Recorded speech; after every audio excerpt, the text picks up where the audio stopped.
What is up? What is going on? Dave at SVA Baseball Card Collectors. And sometimes I just don't know what companies are thinking. I really don't. And what I am talking about is a lot of talk in our group. There was a guy who had 3 cards, vintage cards, and they were graded by a Fugazi companies who are not really respected. They could be great, I have no idea, but nobody really outside of PSA and Beckett for modern cards. And then you have vintage, you have PSA and SGC.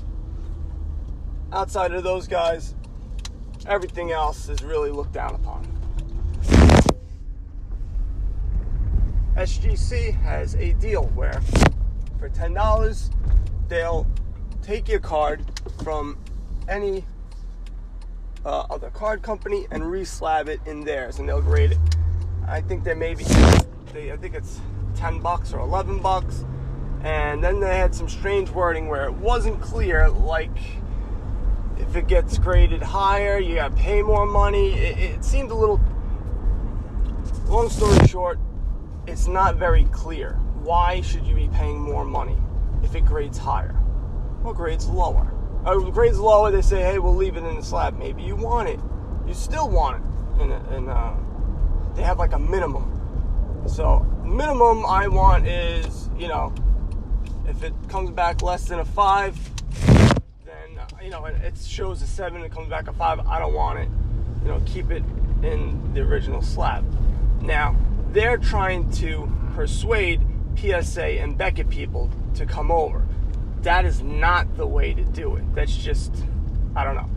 Right now, Beckett and PSA, more PSA than Beckett, are on their heels, and their reputation's a little tarnished because of all the baseball card scandals. If you're in the industry, there's a lot of stuff. If you go out to blowout forums and you go to Baseball Talk, it's one of the top threads, and it's right on top. And they talk about PSA and PWCC, talking about altered cards and doctor cards that are not picked up.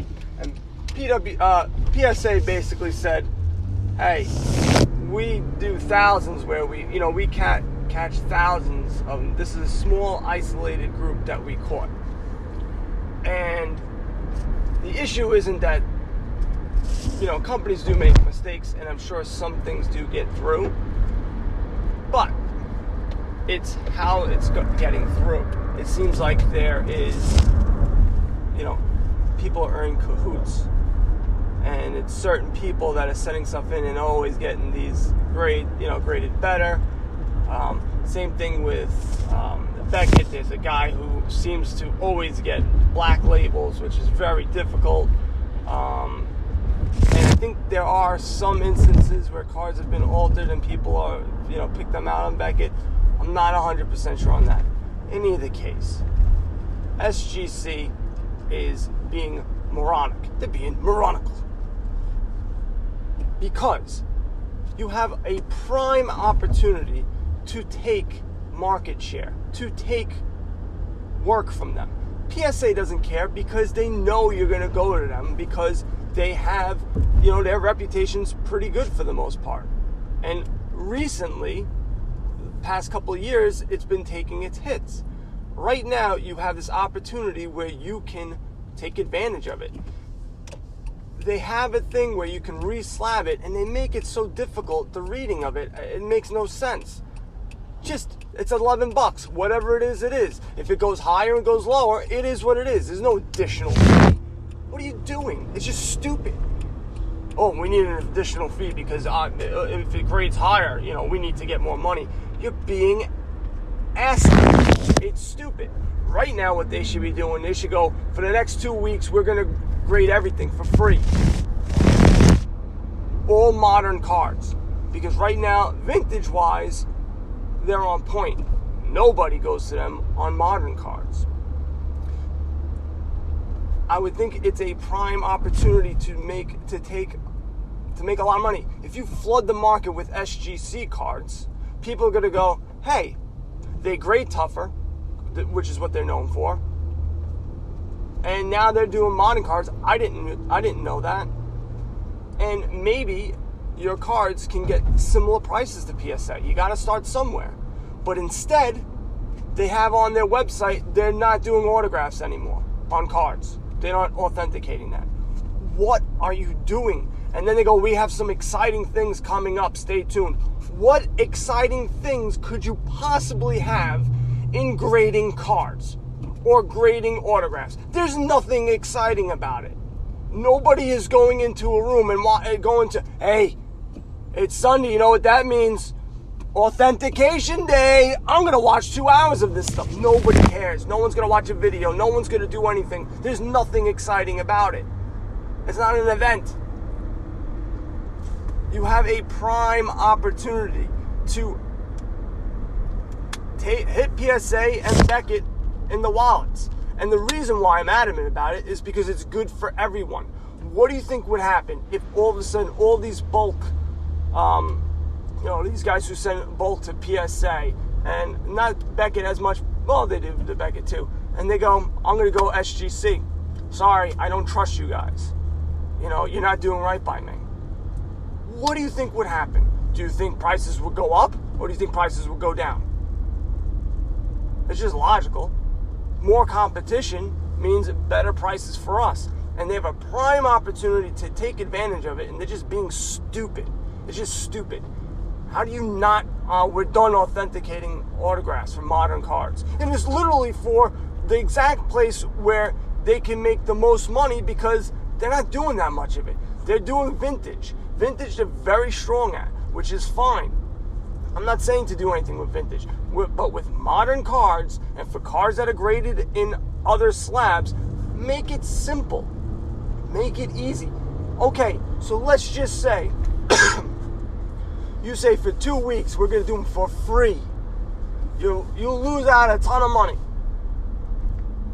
But now, you're going to have in the market people buying and selling modern SGC cards. The more presence you have on eBay, on Facebook, on whatever, the better it's going to be for you in long term. Because now they're going to go, oh, you know what? It's not that bad. It's not as bad. Maybe an SGC isn't as bad as what I thought. Let me go with them instead of going with PSA. Now, modern cards, you don't send to SGC. It's just stupid. You're not going to get your money. It's not worth as much. And that's that. They could grade it hard all they want, but there's just not enough out there.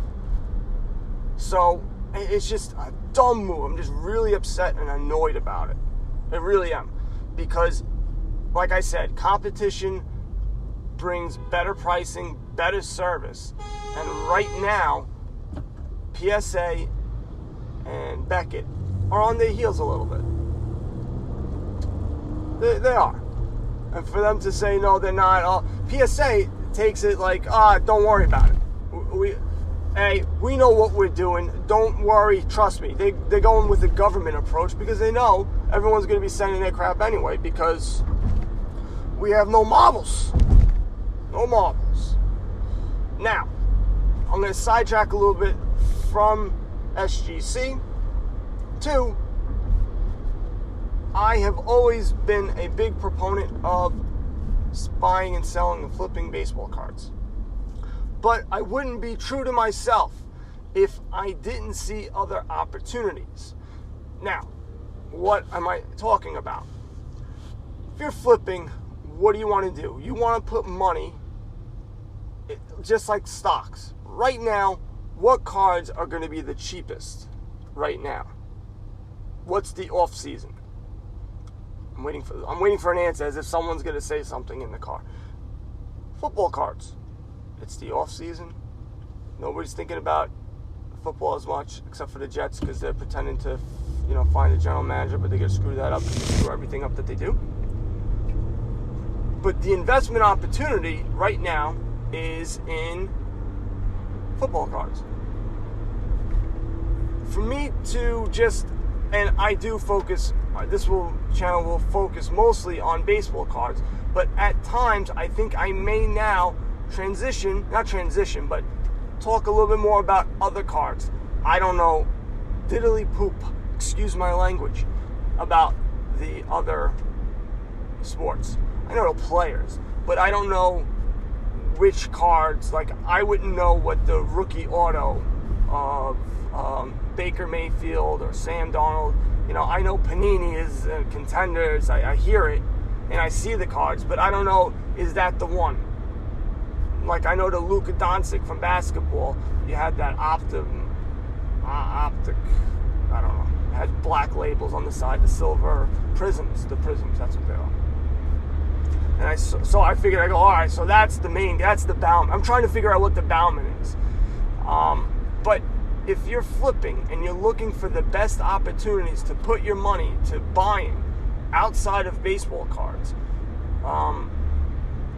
football, basketball, and hockey. I don't know too much about hockey either. Hockey, I know less. I don't even know that many of the players. Actually, I don't know any of the players. I used to, but I don't now.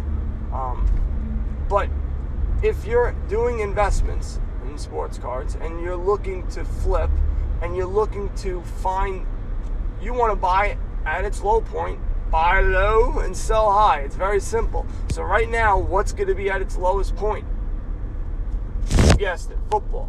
Now basketball, I would think, is going to be at its highest point or a higher point because the finals are going on. You know, I wouldn't suggest buying a Kawhi Leonard right now. I would suggest selling a Kawhi Leonard right now, but not buying. So that I may start doing, and that's why when I created my website, it's not baseball cards, it's sports cards, because I saw myself, or I didn't see myself. I just said I wanted to give myself the opportunity that if I wanted to explore other sports, I can. Because when I was a kid, I collected football and basketball. I collected all three. I was really into basketball, but all the cards are crap. They're not in good condition. So, but I'm not as obsessed as I am with baseball. You know, I always loved baseball. Baseball cards was always number one. You know, in football, I would collect. You know, I would, but not as heavily as baseball or basketball cards. But it just makes sense. It's just logical to think that you need to find where you can get the best, you know, best money. It's simple. So, you know, I'm going to be looking for some football cards. I'm going to be looking, and I have to do some research. So you may hear me from time to time start talking about that stuff, but don't fret. This is baseball card collectors. You know, that's going to be the main focus. I will throw it in, you know, in here and there, but just food for thought. All right, guys. So I'm done yelling at SGC. I'm now at my job, SVA Baseball Card Collectors. That's our Facebook group. We've been doing pretty well this week. We've been growing by leaps and bounds. We have 40 people now. I think we had 30 people, less than 30 people, about a week and a half ago. So we are starting to move a little bit.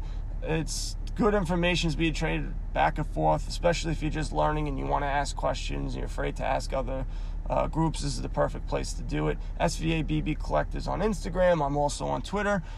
Hit me up on there. Website, I keep on saying it, but I am working on it because I just don't want something that you guys are going to look at and go, that's okay. So I want it to be a place, well, you probably still go there and go, it's okay, because I will be adding stuff and I'm going to just throw it out there at some point. But I just wanted to make it as best as I can and then build from there. All right, guys, buy some cards and go broke later.